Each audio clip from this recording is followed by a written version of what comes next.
नेत्र हे भुवन भास्कर नमो नमो। हे सृष्टि के सिरजनहार दिवाकर नमो नमो। हे सूर्य प्रभाकर नमो नमो। आदित्य विभाकर नमो नमो। हे भानुतिमिरहर नमो नमो। हे रवि भुवनेश्वर नमो नमो।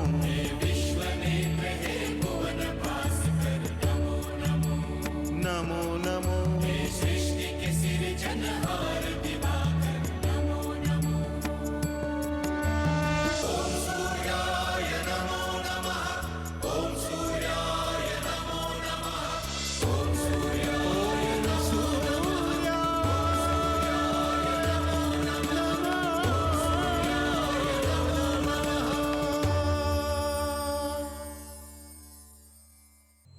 इस सर्वसमर्थ दिव्य कश्यप को ठीक से पहचान लो, क्योंकि भविष्य में तुम्हारा इससे गहरा संबंध जुड़ने वाला है दक्ष। आपके योग बल और मंत्र शक्ति का अनुमान लगाने में जो मुझसे भूल हुई है, उसके लिए मुझे क्षमा कर दीजिए महर्षि मरीचि। तुम तो हमारे अनुज हो दक्ष, इसलिए तुम्हारे उत्पाद तो क्षमा योग्य हैं ही, किंतु क्षमा पाने से पहले तुम्हें एक वचन देना होगा। दिया, वचन दिया। पहले सुन तो लो कि हम क्या चाहते हैं। आप मेरे बड़े भाई हैं और ऊपर से महर्षि, आप कोई अनुचित वचन थोड़ी ही मांगेंगे, कहिए। हम तुमसे ये वचन चाहते हैं दक्ष कि इस घड़ी के बाद तुम कभी भी मंत्र शक्ति और वैदिक परंपराओं का विरोध नहीं करोगे। ये आपको कहने की कोई आवश्यकता नहीं थी, ये तो मैंने स्वयं ही सोच कर रखा था। और आज के बाद समस्त प्राणियों को उनकी अपनी इच्छा अनुसार स्वतंत्र और स्वच्छंद जीवन जीने दोगे। इसी से उनके कर्मों का निर्धारण होगा। बिल्कुल ठीक कहा आपने। आप जो भी कहते हैं सोच समझ कर ही कहते हैं।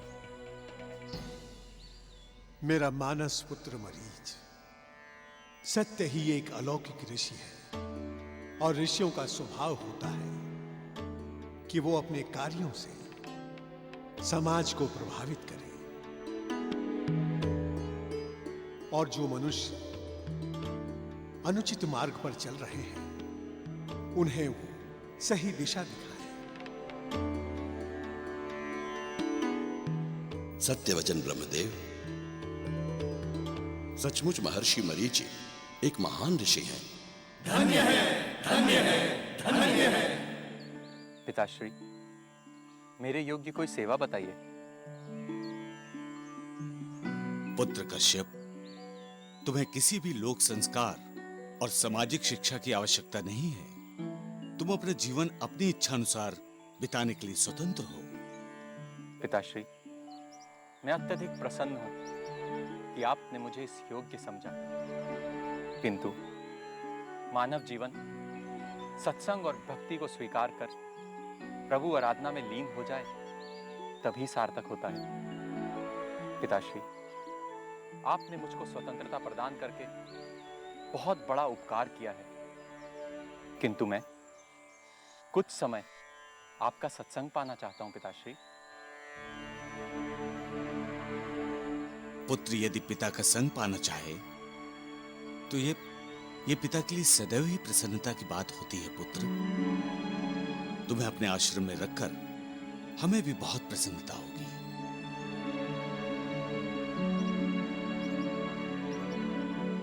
आयुष्मान भव।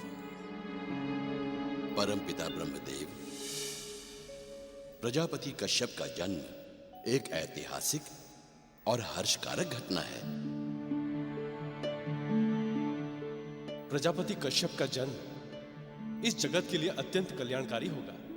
महर्षि मरीचि ने आज इस जगत में बहुत बड़ा उपकार किया है। इसका कुछ श्रेय तो प्रजापति दक्ष को भी मिलना चाहिए। हाँ, ना प्रजापति दक्ष महर्षि मरीचि से उलझते और ना ही प्रजापति कश्यप का जन्म होता। हम सब यही सोच रहे थे कि भगवान सूर्यदेव प्रजापति दक्ष के अहंकार को बढ़ने का इतना अवसर क्यों दे रहे हैं। भगवान सूर्यदेव की लीला सचमुच अपरंपार है।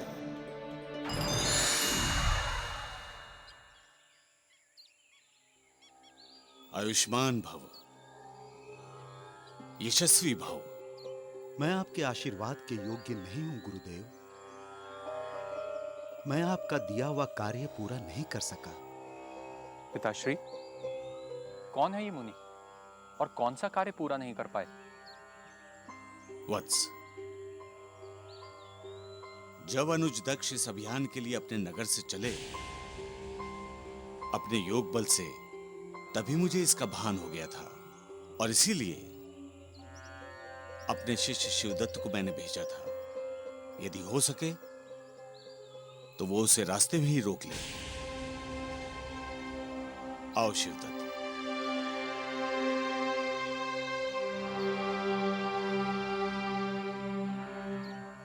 ठहरिए ऋषिवर, ठहरिए ऋषिवर, ठहरिए ऋषिवर, ठहरिए ऋषिवर, ठहरिए ऋषिवर।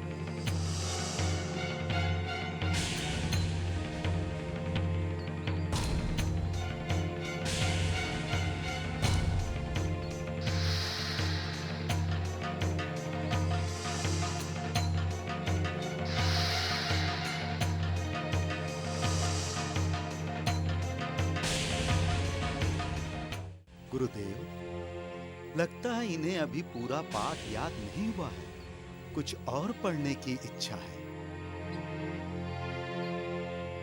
क्या चाहते हो अनुज? मैं कुछ समय आपके आश्रम में बिताना चाहता हूं महर्षि।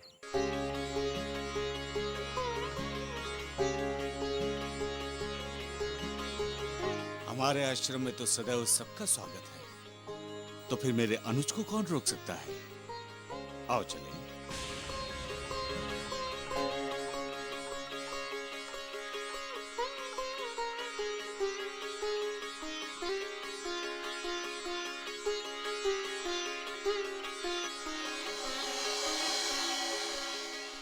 ये तुम क्या कर रहे हो प्रजापति दक्ष? क्या इसी के लिए इतनी दूर चलकर मरीचि आश्रम तक आए थे? नहीं, तुम्हारा लक्ष्य तो कुछ और था, किंतु वो लक्ष्य तो मिथ्या थी। उस दिशा में जाकर तो केवल पराजय हाथ लगी और साथ में निराशा। तो शायद यही सही मार्ग है मेरे लिए। मुझे भ्रमित नहीं होना चाहिए, भटकना नहीं चाहिए।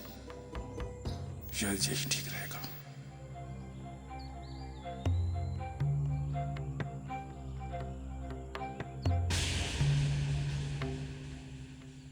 प्रजापति दक्ष, अब समय आ गया है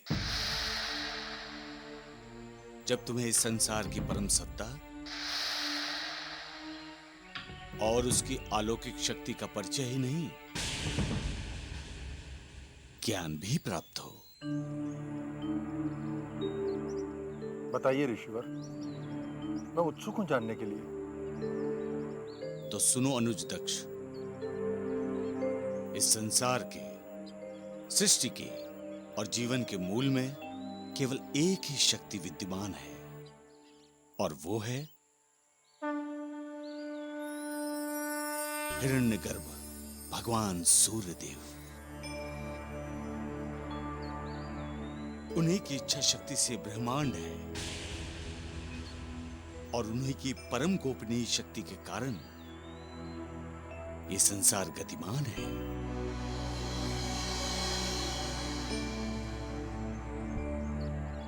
और अनुज, एक और बहुत गंभीर बात है। अब तक तुम यही समझते रहे कि जो तुम कर रहे हो, जो तुम्हारी इच्छा है, सारा संसार उसे मानने के लिए विवश है। तुम्हारी धारणा थी कि जो तुम्हारे लिए सुंदर है वही संसार के लिए उचित और सुंदर होगा। यह धारणा असत्य है अनुज, मिथ्या अनुभूति। लगता है तुम्हें कोई शंका है अनुज? हाँ ऋषिवर, ये संसार जैसा मेरे लिए है वैसा ही सबके लिए है। फिर जो मुझे सुंदर लगता है वो सभी के लिए सुंदर होगा ना? तुम्हारा तर्क सुंदर है अनुज, किंतु संसार को देखने के तुम्हारे दृष्टिकोण में खोट है, और इसीलिए तुम्हारे तर्क में भी खोट है। किंतु तुम्हारे मन में शंका उभरी है तो उसका समाधान भी होना चाहिए। अनुज, मेरे योग बल से शरीर पाने वाला मेरा पुत्र कश्यप जन्म से ही परम ज्ञानी है, और मैं चाहता हूं कि तुम्हारी शंका का समाधान मेरे पुत्र कश्यप ही करे। पिताश्री, यदि आप मुझे अनुमति दें तो मैं प्रजापति दक्ष को अपने साथ ले जाकर उनकी शंका का समाधान कर दूं।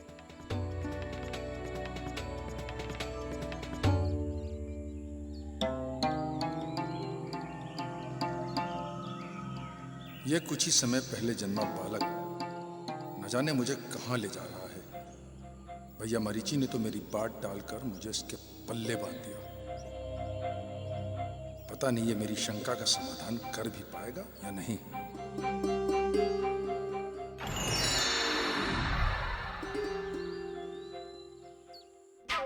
ये बहुत बड़ी भूल हुई है मुझसे। मैंने अपने अभियान की सफलता के लिए व्यर्थ ही प्रजापति दक्ष पर विश्वास किया। महर्षि मरीचि की योग बल ने दक्ष के भीतर ज्वालामुखी के समान फटते अहंकार को एक ही पल में शांत कर दिया। शनिदेव, आप? हाँ शुक्रदेव, प्रजापति दक्ष के भीतर जिस परिवर्तन को देखकर आप इतने दुखी और निराश हैं, उसने हमें भी चकित किया है। किंतु मैं तो यह सोच भी नहीं सकता कि अपने अभिमान की ज्वाला से इस संसार को भस्म करने की क्षमता रखने वाले प्रजापति दक्ष एक छोटी सी घटना को देखकर इतना बदल जाएंगे, यह हमें नहीं पता था। किंतु शनिदेव, अब आप ही बताइए मैं क्या करूं?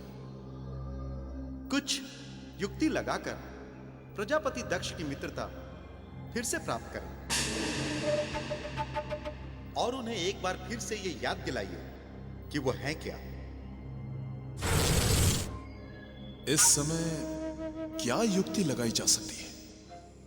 ये बालक व्यर्थ ही मुझे वन में भटका रहा है। पता नहीं कहां ले जा रहा है मुझे। पुत्र कश्यप, तुम हमें कहां ले जा रहे हो? महाराज दक्ष, हम आपको उस स्थान पर लेकर जा रहे हैं जहां आपकी शंका का समाधान हो सके। किंतु कहां है वो स्थान? ये तो मुझे भी नहीं मालूम, परंतु हां, अगर हम कुछ दूर तक चलेंगे तो अवश्य खोज लेंगे। अर्थात तुम हमें वन में इधर उधर यूं ही भटका रहे हो? हमें पहले ही आभास हो रहा था। महाराज दक्ष, जीवन में जो वस्तुएं आसानी से मिल जाती हैं, उनका कोई मोल नहीं होता, परंतु जिन वस्तुओं के लिए भटकना पड़े, वो अनमोल होती हैं। महाराज दक्ष, आपको जो ज्ञान प्राप्त होगा, उस ज्ञान का मोल आप अवश्य समझेंगे। आइए।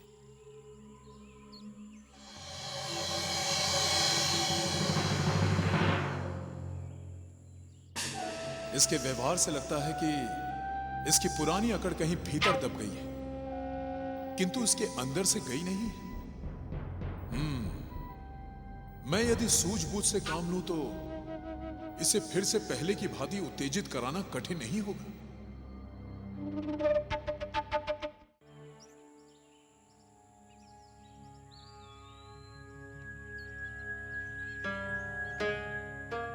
क्या हुआ महाराज?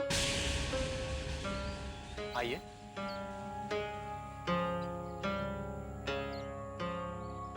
तुमने बहुत मूर्ख बनाया हमें, किंतु अब और नहीं। यदि कुछ ही पलों में हम उस स्थान पर नहीं पहुंचे जहां की तुम बात कर रहे हो, तो हम तुरंत यहां से वापस लौट जाएंगे। महाराज दक्ष, आप पर भगवान सविता देव की असीम कृपा है, और वे भी नहीं चाहते कि जब तक आपकी शंका का समाधान ना हो, आप यहां से जाएं। वो देखिए महाराज, स्थान सामने है। तो इसमें सविता देव की कौन सी कृपा है? अब यदि ये बात अगर आप खुद नहीं समझ सकते तो मैं भी आपको नहीं समझा सकता। आइए महाराज दक्ष।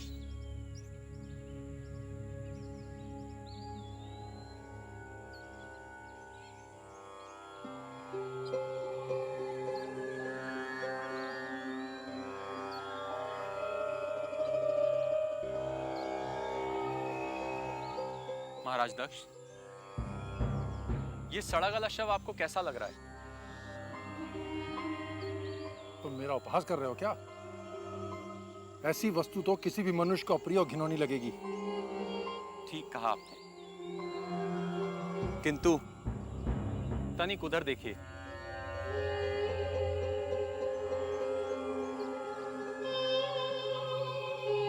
ये सारे गिद्ध और चीले इस शव की गंध पाकर ही यहां पहुंचे हैं। और महाराज दक्ष, वो इतनी प्रसन्न है जिसका अनुमान ना आप लगा सकते हैं और ना हम। उनके लिए ये केवल प्रिय और सुंदर ही नहीं, बल्कि ये शव उनके जीने का आधार है। महाराज दक्ष, आपको ये शव घिनौना लग रहा है, परंतु इन पक्षियों को यही ललचा रहा है। ये शव केवल इन पक्षियों के लिए ही नहीं, अपितु मनुष्यों के लिए भी अति उपयोगी है।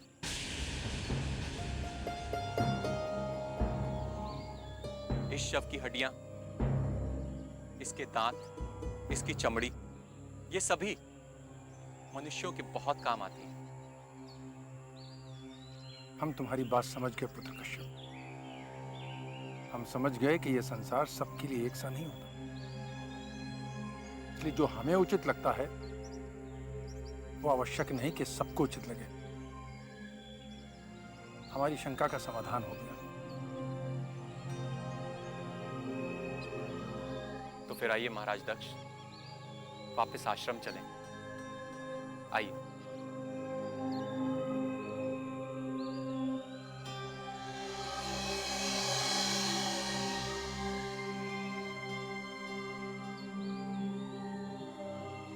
कितनी सुंदर व्याख्या की है ऋषि कश्यप ने, किंतु दक्ष को यह ज्ञान मिलने का अर्थ है मेरे लिए एक नई कठिनाई।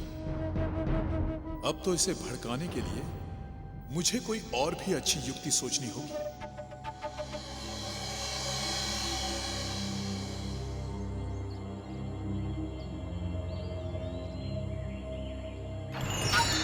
मित्रवर, मित्र दक्ष, लगता है आप बहुत अधिक क्रोध में हैं। आप अब भी अपने आप को हमारा मित्रवर कह रहे हैं? तो आपको तो मित्रता का धर्म निभाना ही नहीं आता। जब हम महर्षि मरीचि के क्रोध से बचने के लिए आपको पुकार रहे थे, तब तो आप प्रकट हुए नहीं। अब आप प्रकट होकर के फिर से हमें अपनी मित्रता दिखा रहे हैं। किंतु मैं तो आपको अपना मित्र मानता हूं। मैं तो फिर भी आपको बताऊंगा कि मैं उस समय आपके सामने क्यों नहीं आया। वो केवल इसीलिए मित्र दक्ष, क्योंकि मैं चाहता था कि आप ऋषि मुनियों के वास्तविक रूप से परिचित हो जाएं। बहुत अच्छा किया आपने। हम महर्षि मरीचि के ज्ञान और योग बल से अच्छी तरह परिचित हो चुके हैं, इसलिए अब हमें आपकी मित्रता की कोई आवश्यकता नहीं है। यही तो भूल कर रहे हैं आप मित्र दक्ष। ये ऋषि मुनि हैं, धूर्त लोग, मायावी, छल कपट के भंडार। और आपके मन में तो किसी भी प्रकार का छल कपट है ही नहीं। इसीलिए आप सबको अपने जैसा समझ लेते हैं और उनके माया जाल में फंस जाते हैं। मायाजाल? कैसा मायाजाल? मित्र दक्ष, एक होता है सत्य और दूसरा है असत्य। इन दोनों के बीच में जो होता है वो है अर्ध सत्य। और ये जो अर्ध सत्य है वो सबसे अधिक डरावना है, क्योंकि ये दिखता तो सत्य जैसा है किंतु सत्य होता नहीं। ये सब बातें आप हमें क्यों बता रहे हैं? इसीलिए मित्रवर, क्योंकि इन्होंने जो आपको दिखाया और समझाया वो भी अर्ध सत्य है। वो कैसे? इन्होंने आपको आपके विषय से तो भटका ही दिया और कुछ का कुछ समझा दिया। किंतु जो कुछ आप हमें बता रहे हैं वो खुलकर बताइए। मित्र दक्ष, ये तो सत्य है कि जो आपको उचित लगे वो सारे संसार को उचित लगे, ये आवश्यक नहीं है। किंतु उससे भी बड़ा सत्य यह है कि उन्हें उचित लगे या ना लगे, आपके निर्णय को मानना सारे संसार की व्यवस्था है। क्योंकि मित्र, आप कोई साधारण मनुष्य नहीं है, आप पृथ्वी सम्राट हैं, पृथ्वी सम्राट प्रजापति दक्ष।